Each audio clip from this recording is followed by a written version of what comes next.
Students, हमने प्रश्नावली 9 तक पढ़ लिया था। अब अपन प्रश्नमाला 2 स्टार्ट करेंगे।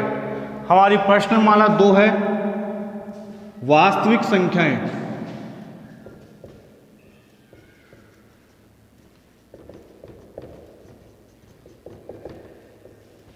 ठीक है, वास्तविक संख्याओं के अंदर अपन एचसीएफ, एलसीएम या कोई संख्या को अपरिमेय सिद्ध करना है वो पढ़ेंगे। शांत अशांत के बारे में पढ़ेंगे। सही है। तो सबसे पहले अपन ने जो एचसीएफ होता है उसको निकालने की अपन ने बचपन में बहुत सारी विधियां पढ़ी है, जैसे अभाज्य गुणनखंड विधि, भाग विधि इत्यादि। सही है। अब की बार अभाज्य गुणनखंड विधि ये तो अपनी प्रश्नावली के अंदर आई है, ठीक है ना। पर इसके अलावा हमारे एक गणितज्ञ थे यूक्लिड नाम के, उन्होंने भी अपना एक मेथड दिया अपने को, उसको बोलते हैं यूक्लिड विभाजन एल्गोरिथम। यूक्लिड विभाजन एल्गोरिथम या प्रमेय, प्रमेयिका। सही है। इसके अंदर हमें बताया गया कि किसी भी धनात्मक पूर्णांक a में किसी अन्य धनात्मक पूर्णांक b का भाग दिया जाता है। ठीक है। तो हमें भागफल q और शेषफल r प्राप्त होता है। सही है। दोबारा ध्यान से समझना, अपन ने बचपन में एक फॉर्मूला पढ़ा था, भाज्य बराबर भाजक इंटू भागफल प्लस शेषफल। ठीक है। तो अब कई बच्चों को ये पता नहीं होता है भाज्य किसको बोलते हैं, भाजक किसको बोलते हैं। क्लियर। तो मैं तुम्हें बताता हूं। वैसे जैसे मान लो मैंने 5 में 2 का भाग दिया, तो 2 का भाग कितनी बार गया? 2 बार। कितना आया? 4। कितना बच गया? 1। तो जिसमें हमने भाग दिया उसको तो बोलते हैं भाज्य। ठीक है। और जिसका भाग दिया उसको बोलते हैं भाजक। ठीक है। जो हमारे आंसर आया उसको बोलते हैं भागफल, और जो लास्ट में शेषफल बच गया वो शेषफल है। सही है। तो यहां पर भाज्य तो क्या आएगा? 5, भाजक क्या आएगा? 2, भागफल क्या आएगा? 2 प्लस शेषफल क्या आएगा? 1। सही है। तो इसी फॉर्मूले से, जो ये फॉर्मूला था अपना भाज्य बराबर भाजक इंटू भागफल प्लस शेषफल, इसी फॉर्मूले से यूक्लिड ने एक प्रमेयिका बनाई। उसने बोला कि किसी धनात्मक पूर्णांक a में, किसमें? किसी धनात्मक पूर्णांक a में किसी अन्य धनात्मक पूर्णांक b का भाग दिया जाता है, तो भागफल तो q और शेषफल r प्राप्त होता है। ठीक है ना। तो उसके अंदर ये फॉर्मूला बनता है a बराबर bq प्लस r। देखो भाज्य क्या है? अपना a है, तो भाज्य की जगह क्या आ गया? a। भागफल क्या है? भाजक क्या है? b, तो भाजक की जगह b। भागफल क्या है? q, तो भागफल की जगह q, और शेषफल क्या आ रहा है? r, तो शेषफल की जगह r। सही है। तो इस प्रकार से यूक्लिड विभाजन प्रमेयिका के अंदर ये फॉर्मूला बना। दोबारा देखना, यूक्लिड विभाजन प्रमेयिका। अभी आपको लिखना हो तो आप लिख भी सकते हो कि किसी धनात्मक पूर्णांक a में किसी अन्य धनात्मक पूर्णांक b का, किसी धनात्मक पूर्णांक a में किसी अन्य धनात्मक पूर्णांक b का भाग दिया जाता है, तो भागफल q और शेषफल r प्राप्त होता है। सही है। एक आती है अंकगणित की आधारभूत प्रमेय। यूक्लिड विभाजन प्रमेयिका के बारे में तो अपन 2.1 में पढ़ेंगे। सही है। और अंकगणित की आधारभूत प्रमेय के बारे में अपन 2.2 में पढ़ेंगे। अंकगणित की आधारभूत प्रमेय,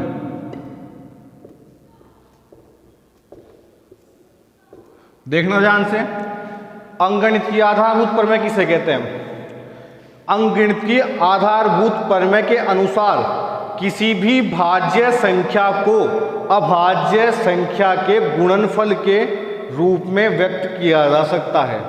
दोबारा सुनना, किसी अंगणित की आधारभूत प्रमेय के अनुसार किसी भी भाज्य संख्या को अभाज्य संख्या के गुणनखंडों के गुणनफल के रूप में व्यक्त किया जा सकता है। जैसे 6 है, 6 के अपन अभाज्य गुणनखंड करते हैं तो क्या आता है 2 × 3, सही है। तो अंगणित की आधारभूत प्रमेय भी अपने को यही बताती है कि 6 अभाज्य किसको बोलते हैं, वह संख्या जिसमें स्वयं का भाग ही जाता है उसे हम क्या बोलते हैं, अभाज्य संख्या। भाज्य संख्या किसको बोलते हैं, जिसमें खुद के अलावा दूसरे औरों का भाग भी जाता हो उसे हम क्या बोलते हैं, भाज्य संख्या, सही है। तो यही बोल रहा है कि यहाँ 6 है, 6 में खुद के अलावा औरों का भाग भी जाता है तो 6 तो क्या हो गई भाज्य। 2 और 3 है, इनमें केवल खुद का भाग ही जाता है, इसको अपन क्या बोलेंगे, अभाज्य, ठीक है। तो अपन ने क्या कहा, अंगणित की आधारभूत प्रमेय के अनुसार किसी भी भाज्य संख्या को अभाज्य संख्या के गुणनखंडों के गुणनफल के रूप में व्यक्त किया जा सकता है। परिभाषा एग्जाम्पल के द्वारा याद करना, किसी भी भाज्य संख्या को अभाज्य संख्या के गुणनखंडों के गुणनफल के रूप में व्यक्त किया जा सकता है। क्लियर। अपनी 2.1 में इतना ही था। अब अपन पढ़ते हैं।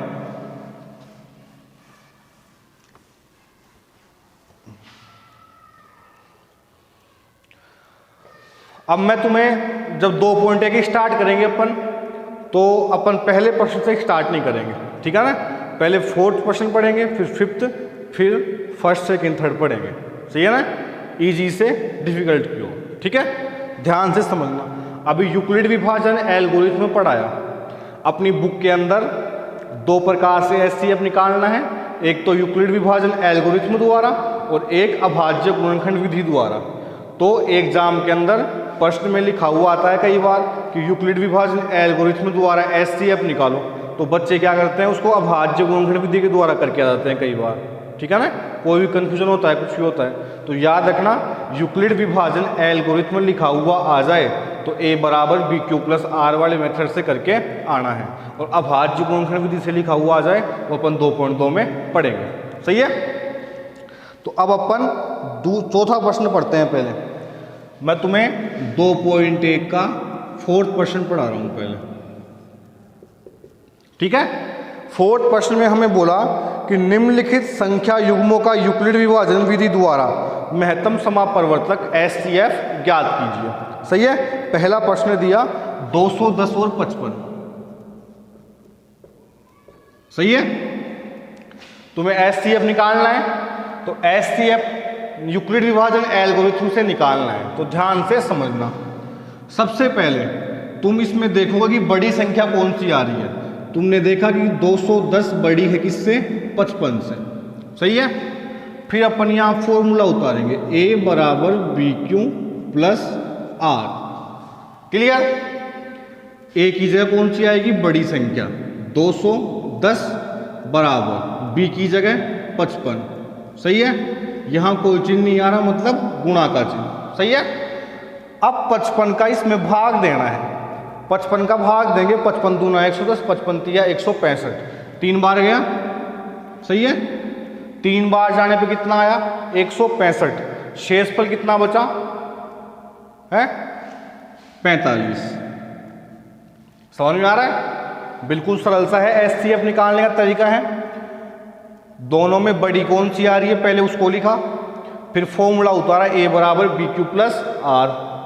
उसके बाद में a की जगह तो बड़ी संख्या उतारनी है, b की जगह छोटी संख्या उतारनी है। 55 का भाग 210 में कितनी बार गया वो यहाँ उतारना है, और शेषफल कितना बचा वो यहाँ उतारना है, क्लियर। अब हमें इससे मतलब नहीं है कुछ भी, इन दोनों से मतलब है, ठीक है ना। इन दोनों में बड़ी कौन सी है, 55, तो 55 बड़ी है किससे, 45 से, सही है। तो वापस वही फॉर्मूले के अंदर वैल्यू पुट करेंगे अपन। a की जगह क्या लिखूं, 55, b की जगह क्या लिखूं, 45 इंटू क्यों की जगह क्या आएगा, 45 का भाग 55 में कितनी बार गया, 1 बार, तो 1 प्लस एक बार जाने के बाद शेषफल क्या बचा, 45 का भाग 55 में गया, एक बार शेषफल क्या बचा 10, 10 उतार दिया। वापस हमें इससे कोई मतलब नहीं है 55 से, इन दोनों में बड़ी कौन सी है, 45 बड़ी है किससे, 10 से, तो वापस ए की जगह बड़ी संख्या 45 बराबर बी की जगह छोटी संख्या 10 इंटू 10 का भाग 45 में कितनी बार गया, 4 बार, शेषफल कितना बचा 5। सही है। वापस हमें इससे मतलब नहीं है, इन दोनों से मतलब है, दोनों में बड़ी कौन सी है 10 किससे 5 से, तो बड़ी ए की जगह क्या उतारूं, बड़ी संख्या 10, बी की जगह क्या उतारूं 5 और क्यू की जगह क्या उतारूं 5 का भाग 10 में कितनी बार गया 2 बार, शेषफल क्या बचा 0। जब तक शेषफल 0 नहीं आता तब तक प्रश्न को हमें करते ही जाना है बार बार। सही है। जैसे ही 0 आया तो हमें यहाँ लिखना है SCF, हमारा SCF हमें प्राप्त हो गया 210 और 55 का SCF हमें कितना प्राप्त हुआ, यहाँ पर जो भी B की जगह संख्या आएगी ना, B की जगह उसको बोलते हैं SCF, तो SCF हमें प्राप्त हुआ 5। क्लियर। ये हमारा पहला प्रश्न था। एक प्रश्न और पढ़ते हैं। 420 और 130, दूसरा है 420 130। सही है। दोनों में बड़ा कौन सा है, 420 बड़ी है 130 से। क्लियर। हमने फॉर्मूला उतारा A बराबर BQ प्लस R, A की जगह 420, B की जगह 130 इंटू 130 का भाग कितनी बार गया 420 में, 130 एकम 130, 130 गुना 260, 130 दिया 390, 3 बार गया, शेषफल क्या बचा 30। अब इससे मतलब नहीं है, इन दोनों में बड़ी कौन सी है 130, 130 बड़ी है किससे 30 से, तो A की जगह क्या लिखूं 130, B की जगह क्या लिखूं 30 इंटू 30 का भाग कितनी बार गया 4 बार, शेषफल कितना बचा 10। क्लियर। वापस इससे मतलब नहीं है, इन दोनों में बड़ी कौन सी है 30, बड़ी है किससे 10 से, तो A की जगह तो 30, B की जगह 10, कितनी बार गया 10 का भाग 30 में 3 बार, शेषफल 0, तो 0 आ गया अपना। तो अपन अब SCF निकाल लिख सकते हैं। यहाँ पे SCF हमें प्राप्त हो गया 420 और 130 का SCF कितना है 10, यहाँ पर आया जो। क्लियर। इसको देखो एक बार।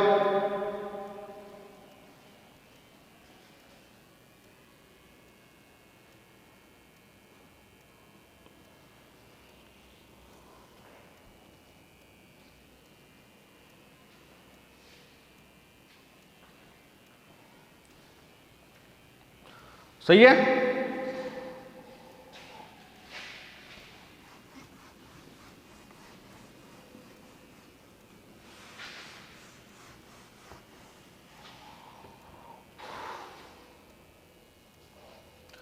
अब चौथे का ये 5वां प्रश्न है। 196 38,220। ठीक है। बताओ दोनों में बड़ी कौन सी है, 38,220 बड़ी है 196 से। सही है। फिर अब फॉर्मूला उतारा अपन ने, A बराबर BQ प्लस R। क्लियर। तो A की जगह बड़ी संख्या 38,220 बराबर B की जगह छोटी संख्या। सही है। तो इंटू 196 का भाग 382 में कितनी बार गया, 1 बार।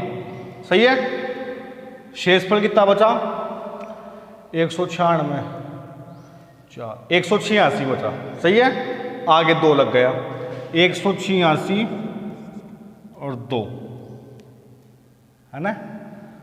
382 में कितना बच गया 182 और 4 186 और 2। ठीक है।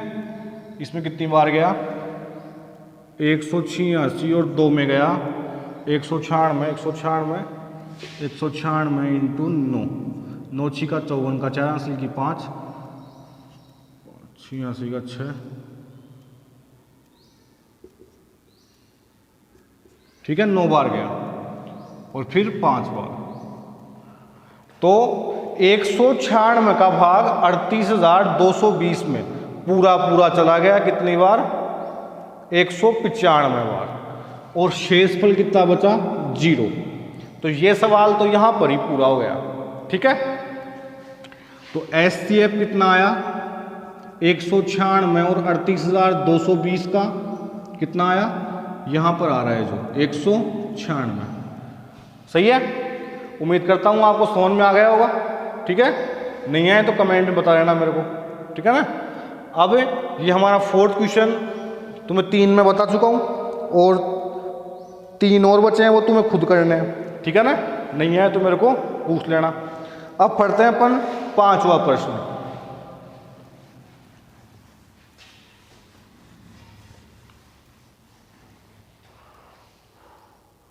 पांचवा प्रश्न,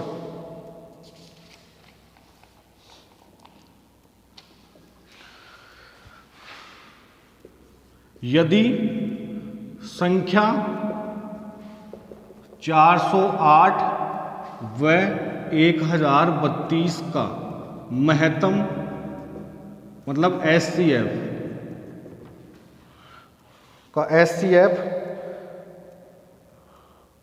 को 1032 x माइनस 408 इंटू 5 के रूप में व्यक्त किया जाता है, के रूप में व्यक्त किया जाता है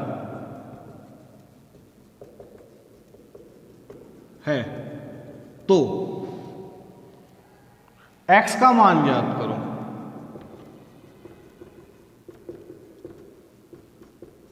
सही है, आराम आराम समझना। सबसे पहले हमें बोला कि 408 और 1032 के एचसीएफ को इस रूप में व्यक्त किया जा सकता है, ठीक है। तो बताओ x का मान क्या होगा। तो पहले हम क्या करते हैं कि हो सकता है 408 और 1032 के एचसीएफ को वैसे व्यक्त कर दिया हो, पर अपन भी तो एक बार निकाल के देखेंगे इसको, ठीक है। तो मैंने दोनों संख्या यहाँ उतार ली, 1032 और 408। दोनों बड़ी कौन सी है? 1032 बड़ी है किससे? 408 से।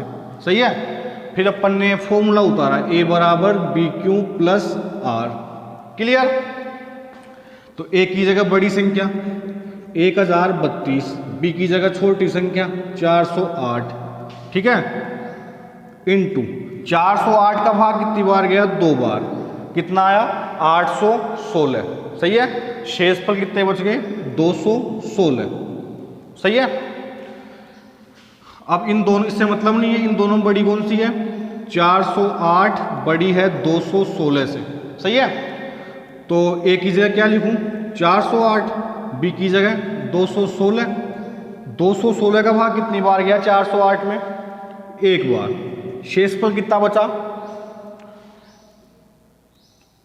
192। सही है। वापस इससे मतलब नहीं, इन दोनों से मतलब है। तो 216 बड़ी है किससे? 192 से। तो ए की जगह क्या उतार दिया? 216। बी की जगह क्या उतारा? 192। कितनी बार भाग गया इसमें? 1 बार।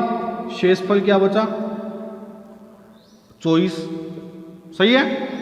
वापस इससे मतलब नहीं है, इन दोनों से मतलब है। तो इसमें बड़ी संख्या कितनी आ रही है? ए की जगह क्या लिखूं? 192 बड़ा है 24 से। सही है। तो ए की जगह 192, बी की जगह 24।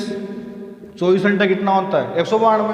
तो 24 का भाग गया 8 बार, प्लस शेषफल क्या आया? 0। सही है। तो हमें एचसीएफ प्राप्त हुआ इसका 408 व 1032 का। अब ध्यान से समझना, कितना प्राप्त हुआ? 24। सही है। तो इन संख्याओं का एचसीएफ हमें कितना प्राप्त हुआ? 24। और हमें प्रश्न में बोला है कि इनके एचसीएफ को इस प्रकार से व्यक्त किया जा सकता है। इसका एचसीएफ हमने भी निकाला, इसका एचसीएफ पितामह ने भी दिया। तो संख्या तो एक ही है, HCF अपन निकाले जैसे किताब वाला निकाले, HCF उस समान ही आएगा, तो मैं इसको और किताब वाले HCF को बराबर लिख सकता हूँ क्या, क्योंकि दोनों एक ही संख्या के HCF है। तो ध्यान से देखना, 1032x माइनस 408 इंटू 5 बराबर मैंने क्या लिख दिया 24। सही है, तो 1032x माइनस 408 पंजो 2040 बराबर 24। 1032x बराबर 24, ये माइनस का उधर गया तो प्लस का। सही है, क्लियर। तो 1032x बराबर 24 और 2040 कितना हो गया 2064। x बराबर ये गुणा में इधर गया तो भाग में 1000 बटे में 1032 कितनी बार गया 2 बार। तो x की वैल्यू कितनी आई 1000, x की वैल्यू कितनी आई 2। सही है, हमने सरल प्रश्न पढ़ा पहले 2.1 का, चौथा और पांचवा। उम्मीद करता हूं आपको समझ में आ गया होगा। नहीं समझ में आया हो तो बिना हिचकिचाए हुए मेरे को बता देना, ठीक है ना। आना बहुत ज़्यादा जरूरी है, ठीक है। आज के लिए इतना बहुत है और अपन कल पढ़ेंगे, ठीक है। Thank you.